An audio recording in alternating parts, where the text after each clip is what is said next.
All of you, good morning. Hello my dear students. നമ്മൾ last video സെഷനിലെ forms or methods of അക്കോമഡേഷനോടനുബന്ധിച്ചുള്ള ഏതാനും ഭാഗങ്ങൾ പറഞ്ഞു തന്നിരുന്നു. അതിനോടനുബന്ധിച്ചുള്ള മെയിൻ പോയിന്റ്സ് എന്ന രീതിയിൽ yield to coercion or admitting one's defeat, then arbitration and conciliation. ഇന്ന് നമുക്ക് പറയേണ്ടത് അതുപോലെ കോംപ്രമൈസ്, അതും പറഞ്ഞിരുന്നു. ഇന്ന് നമ്മൾക്ക് ഡിസ്കസ് ചെയ്യേണ്ടത് toleration. Toleration is the form of accommodation in which there is no settlement of difference, but there is only the avoidance of overt conflict. In toleration, no concession is made by any of the groups and there is no change in basic policy. It involves acceptance of some state of affairs definitely objectionable to the accepting group, but for some reasons not deemed possible or and advisable to dispose of in a more conclusive manner. Tolerate ചെയ്യുക എന്ന് പറഞ്ഞാൽ നമ്മളെന്താ പറയുക, സഹിക്കുക എന്ന് പറയില്ലേ. അപ്പോൾ toleration എന്ന് പറയുന്ന അക്കോമഡേഷൻ്റെ ഒരു രീതിയാണ്. അപ്പോൾ അക്കോമഡേഷൻ്റെ ഒരു രീതി എന്ന രീതിയിൽ ഇതിൽ വരുന്ന കാര്യം എന്തെന്നാൽ അവിടെ നോ സെറ്റിൽമെൻറ്റ്സ് ഓഫ് ഡിഫറൻറ്റ്, അതായത് സെറ്റിൽമെൻറ്റ് ചെയ്യുന്നതിൽ പ്രത്യേക വ്യത്യാസങ്ങളൊന്നും കാണുന്നില്ല. അപ്പോൾ സെറ്റിൽമെൻറ്റ്സിനുള്ള ഓരോരോ രീതികളാണല്ലോ നമ്മളിവിടെ പറയുന്നത് ഓരോന്നും. അപ്പോൾ സെറ്റിൽമെൻറ്റ്സിന് എന്ന രീതിയിൽ പ്രത്യേകിച്ച് ഡിഫറൻസസ് ഒന്നും ഇല്ല എങ്കിൽ പോലും there is only one avoidance of over conflict. അപ്പോൾ ഇവിടെ ചെയ്യാൻ പറ്റുന്ന ഒരേ ഒരു കാര്യം എന്ന് വെച്ചാൽ രണ്ട് വ്യക്തികൾ അല്ലെങ്കിൽ രണ്ട് ഗ്രൂപ്പുകൾ തമ്മിലുണ്ടാകുന്ന അമിതമായ കോൺഫ്ലിക്റ്റ് സംഘർഷാവസ്ഥ ഉണ്ടാവുകയാണെങ്കിൽ ആ സംഘർഷാവസ്ഥയെ ഇല്ലായ്മ ചെയ്യാം, അതിനെ അവോയ്ഡ് ചെയ്യുക എന്ന തരത്തിലൊരു ഇടപെടൽ മാത്രമാണ് വ്യത്യാസം എന്ന രീതിയിൽ ഇവിടെ എടുത്തു പറയാനുള്ളത്. In toleration no concession is made by any of the groups. അതായത് രണ്ട് പാർട്ടികൾ തമ്മിലല്ലേ കോൺഫ്ലിക്റ്റ് ഉണ്ടാവുക. അപ്പോൾ രണ്ടു കൂട്ടരും ഏകദേശം എന്തിനു വിധേയമാവുന്നില്ല, ഒരു കൺസെഷനും നൽകാനായിട്ട് അവർ തയ്യാറാവില്ല എന്നാണ് പറയുക. And there is no change in basic policy. രണ്ട് കൂട്ടരുടെ നിലപാടിൽ അടിസ്ഥാനപരമായിട്ട് അവരുടെ ബേസിക് പോളിസീസിൽ യാതൊരു തരത്തിലുള്ള ചേഞ്ചസും വരുത്തുകയുമില്ല. അതായത് തർക്കങ്ങളോ അങ്ങനെ ഏതെങ്കിലും തരത്തിലൊരു കോൺഫ്ലിക്റ്റിലേക്ക് വരുന്ന സാഹചര്യത്തിൽ ഇരു പാർട്ടികൾ കൂടിയാണല്ലോ ഈ തർക്കങ്ങളിലേക്ക് വരിക. അപ്പോൾ തർക്കങ്ങളുമായി ബന്ധപ്പെട്ട് നിൽക്കുന്ന വിഷയം എന്താണോ ആ വിഷയത്തിൻ്റെ അടിസ്ഥാന കാരണങ്ങളിൽ രണ്ടു കൂട്ടരും അടിയുറച്ചു നിൽക്കുക തന്നെ ചെയ്യും. It involves acceptance of some state of affairs definitely objectionable to the accepting group. അതായത് ഇതിനകത്ത് ഉൾപ്പെടുന്ന ആ ഒരു രീതി എന്തെന്നാൽ രണ്ടു കൂട്ടർക്ക് സ്വീകാര്യമല്ലാത്ത കാര്യമായിരിക്കും. ഇത് ആരാണോ തർക്കം ഉന്നയിക്കുന്ന ഗ്രൂപ്പിനെ സംബന്ധിച്ച് നിശ്ചയമായിട്ടും അവർക്ക് ഒബ്ജക്ഷൻ ആയിട്ടുള്ള എതിർപ്പ് വരുത്തുന്ന രീതിയിലുള്ള ചില നിലപാടിലേക്കായിരിക്കും അവർ നിലകൊള്ളുന്നത്. അതുകൊണ്ട് തന്നെ ഇവർക്ക് അഡ്വൈസബിൾ ആയിട്ട് ഇതിനെ കൺക്ലൂസീവ് മാനറിലേക്ക്, ഈ തർക്കമുണ്ടായ വിഷയത്തെ ഒന്ന് പരിഹരിച്ചു കൊണ്ടുപോകുന്ന രീതിയിലേക്ക് ഇവരെ ഒന്ന് കോർത്തിണക്കി കൊണ്ടുവരിക എന്നുള്ളത് ചിലപ്പോൾ ബുദ്ധിമുട്ടായിട്ട് അനുഭവപ്പെടാം. Each group however must bear with the other. ഓരോ ഗ്രൂപ്പും must bear with the other. രണ്ട് ഗ്രൂപ്പുകൾ കൂടി ഉണ്ടാകുന്ന തർക്കം ആവുമ്പോൾ ഒരു ഗ്രൂപ്പ് തീർച്ചയായിട്ടും അടുത്ത ഗ്രൂപ്പിനെ തികച്ചും സഹിക്കേണ്ടതായിട്ട് വരാം. ആ സഹനമാണ് ഇവിടെ ടോളറേഷൻ എന്ന വാക്കുകൊണ്ട് തന്നെ ഉദ്ദേശിക്കുന്നത്. Toleration is best exemplified particularly in the field of religion where the different religious groups exist side by side, each according some rights to the others which it claims for itself. ഇത് പ്രത്യേകിച്ചും tolerate ചെയ്യുക എന്ന് പറയുന്നത് religion based ആയിട്ടുള്ള കേസിലായിരിക്കും.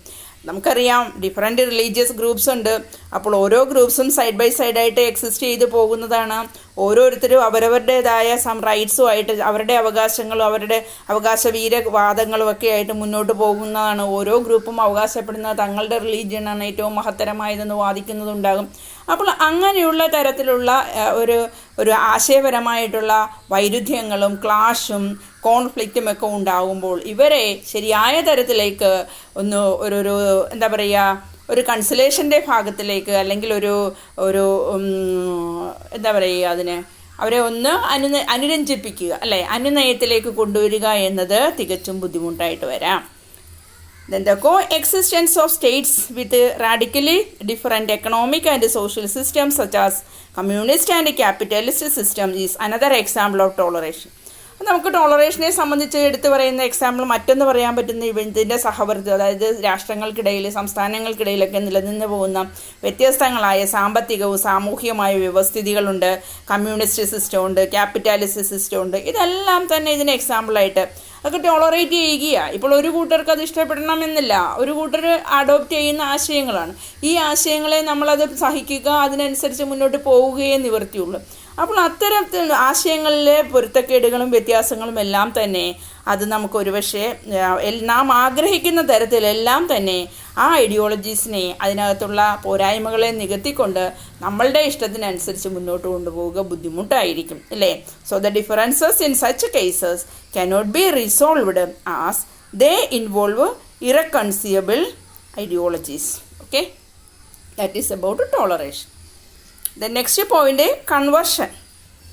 You know, in this form of accommodation, one of the acting parties accepts and adopts the views of the other on the ground that it has been wrong and its opponent is right. Conversion is frequently related to religious beliefs, but it may also occur in politics and the other field.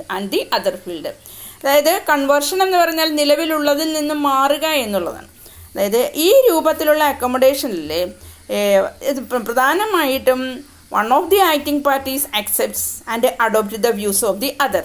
അതായത് ഇവിടെ പ്രവർത്തന നിരതരായി നിൽക്കുന്ന ആ ഒരു വിഭാഗത്തിൽ പെടുന്നവർ അവർ നിലവിൽ മറ്റുള്ളവർ ഇവരെ പിന്തുടർന്നു വരുന്ന ആശയങ്ങൾ എന്താണോ ആ ആശയങ്ങളെ സ്വീകരിക്കുക, എന്നിട്ട് അവരുടെ എതിരാളിയായിട്ട് നിൽക്കുന്നവരെ അവരെ എതിർക്കുക. അപ്പോൾ തങ്ങൾ വിശ്വസിക്കുന്ന ആശയങ്ങളാണ് ശരിയെന്ന് പറയുക, ഒപ്പോണൻ്റ് എതിരാളിയായിട്ട് നിൽക്കുന്നവരുടെ ആശയങ്ങൾ തെറ്റാണെന്ന് ചിന്തിക്കുക. അപ്പോൾ ഇങ്ങനെ വരുമ്പോൾ അവിടെ എന്താ ചെയ്യുന്നത്? അവിടെ ഒരു കൺവേർഷൻ ഉണ്ട്. ആ കൺവേർഷൻ അവിടെ ഒരു മാറ്റം, എങ്ങോട്ടാണ് മാറ്റം? അത് ഫ്രീക്വൻ്റ്ലി റിലേറ്റഡ് ടു റിലീജിയസ് ബിലീഫ്സാണ്. മതപരമായ വിശ്വാസങ്ങളിലാണ് നിരന്തരമായിട്ട് കൺവേർഷൻ വരിക എന്ന് പറയാം.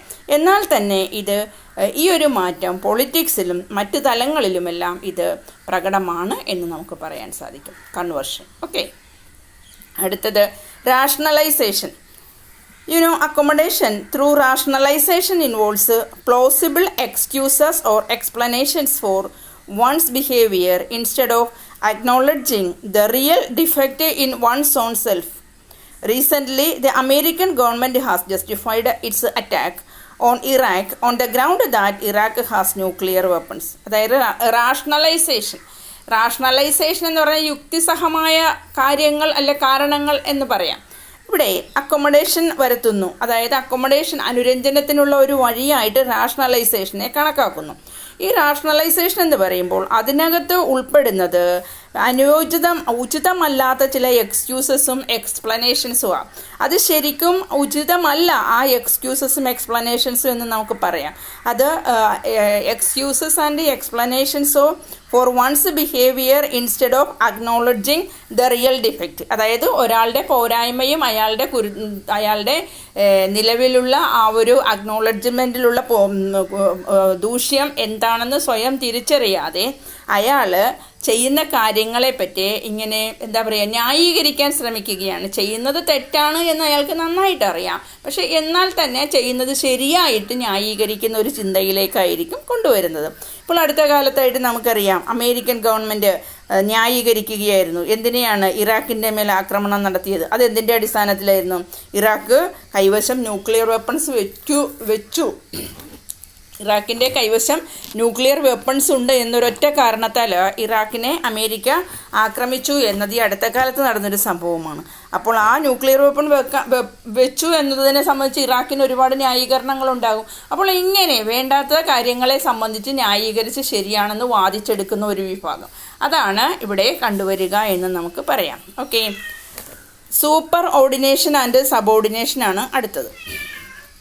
The fundamental pattern of accommodation is of reciprocal superiority, that is superordination and subordination.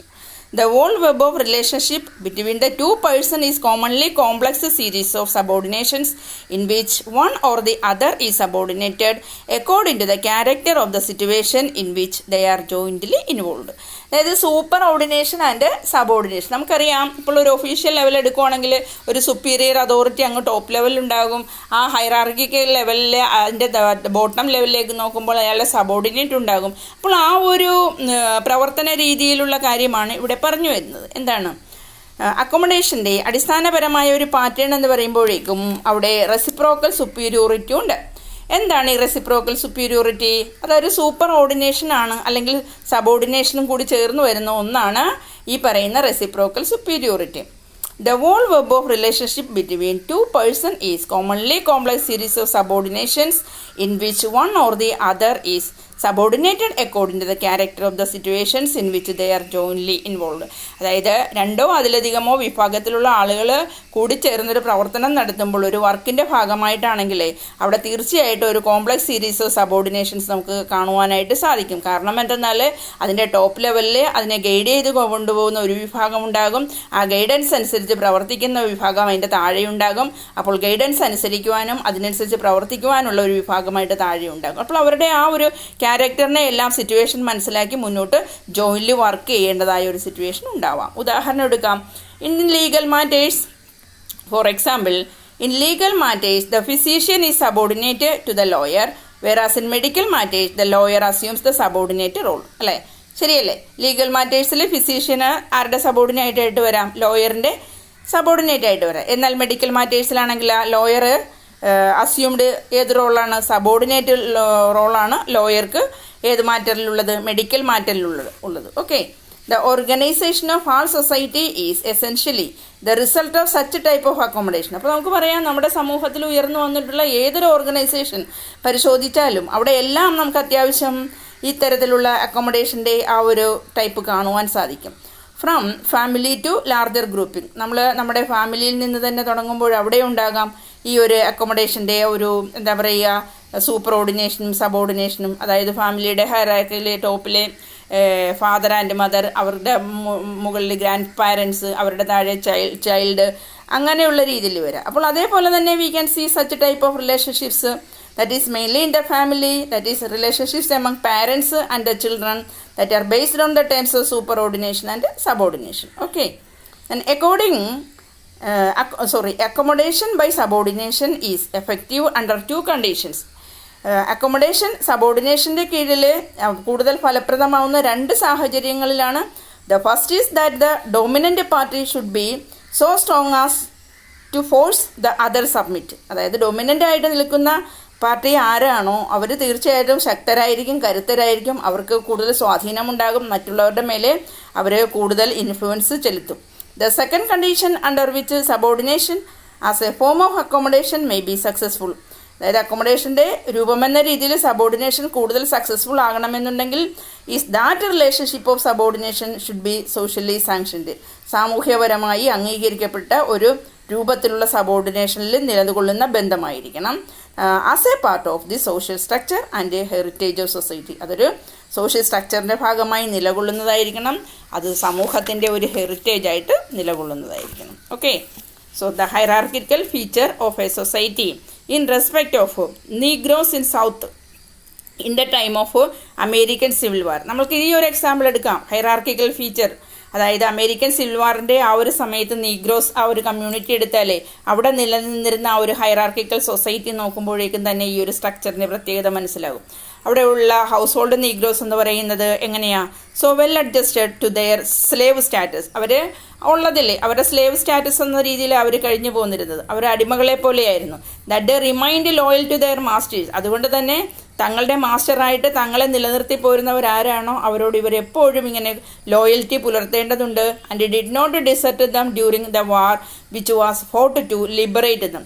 അപ്പോൾ ആ സമയത്ത് പോലും, യുദ്ധം നടന്ന സമയത്ത് പോലും അവരെ പിന്തള്ളി പറയാനോ ഒന്നും ഇവർക്ക് ഈ പറയുന്ന സ്ലേവ് സ്റ്റാറ്റസിലുള്ളവർക്ക് കഴിഞ്ഞിരുന്നില്ല. അവരുടെ ലിബറേഷന് വേണ്ടിയുള്ള പോരാട്ടം നടന്ന കാലഘട്ടത്തിൽ പോലും സ്ലേവ് സ്റ്റാറ്റസിൽ നിന്നവർ അവരുടെ യജമാനന്മാരെ തള്ളിപ്പറയുന്ന ഒരു സാഹചര്യം ഉണ്ടായിരുന്നില്ല എന്നുള്ളതാണ്. Even when they were made free, many of them continued to be loyal to their former masters for the remainder of their lives as they could not become accommodated to a free status. അതായത് ഇന്ന് അവർ liberated ആണ്, അവർ free ആയിട്ടുണ്ട്, സ്വതന്ത്രരാണ്. എന്നാൽ പോലും ആ സ്വാതന്ത്ര്യം നേടുന്നതിന് വേണ്ടിയുള്ള പോരാട്ടത്തിലൂടെ ഇവർ ലിബറേറ്റഡ് ആയി എങ്കിൽ പോലും ഇന്നും ധാരാളം ആൾക്കാർ സ്ലേവ് സ്റ്റാറ്റസിൽ നിന്നും പുറത്തു വന്ന അവരിന്നും തങ്ങളുടെ ഫോർമർ മാസ്റ്റേഴ്സിനോട് അവരോട് കൂടുതൽ ലോയൽറ്റി കാണിക്കുന്ന തരത്തിലാണ് അവരുടെ ജീവിതം എന്നത് ഓർമ്മിപ്പിക്കുന്ന തരത്തിലാണ് അവരുടെ ആ ഫ്രീ സ്റ്റാറ്റസിൽ ഒരു അക്കോമഡേഷനിൽ നമുക്കൊരു അനുരഞ്ജനം എന്ന രീതിയിൽ നിലനിർത്തുവാനായിട്ടും സാധിക്കുക എന്നതാണ്. അപ്പോൾ തീർച്ചയായിട്ടും ഈ ഒരു ഹൈറാർക്കിക്കൽ സൊസൈറ്റിയെ എങ്ങനെയാണ് അക്കോമഡേഷൻ പോസിബിൾ ആകുന്നത്, ഫോംസ് ഓഫ് അക്കോമഡേഷനുള്ള ഘടകങ്ങൾ ഏതെല്ലാമാണ് എന്നിങ്ങനെയുള്ള കാര്യങ്ങളാണ് ഈ ഒരു പാർട്ടിൽ. അപ്പോൾ forms or methods of accommodation എന്നുള്ള ഭാഗം ഇവിടെ പൂർത്തിയാവുകയാണ്. ഇനി അടുത്തതായിട്ട് നമുക്ക് അടുത്ത ഒരു ചാപ്റ്ററിലേക്ക് എന്ന രീതിയിൽ നമുക്ക് പോകാം. അത് അടുത്ത സെഷനിൽ, അടുത്ത വീഡിയോ സെഷനിൽ നിങ്ങൾക്ക് നൽകാം. ഓക്കെ, അപ്പോൾ വീണ്ടും ക്ലാസ്സുകൾ കേൾക്കുക. ആദ്യമായിട്ട് കേൾക്കുന്ന കുട്ടിയാണെങ്കിൽ ഫസ്റ്റ് BA സോഷ്യോളജി ലെവലിൽ പഠിക്കുന്ന കുട്ടി സബ്സ്ക്രൈബ് ചെയ്യാനായിട്ട് ശ്രദ്ധിക്കുക. Okay, thank you.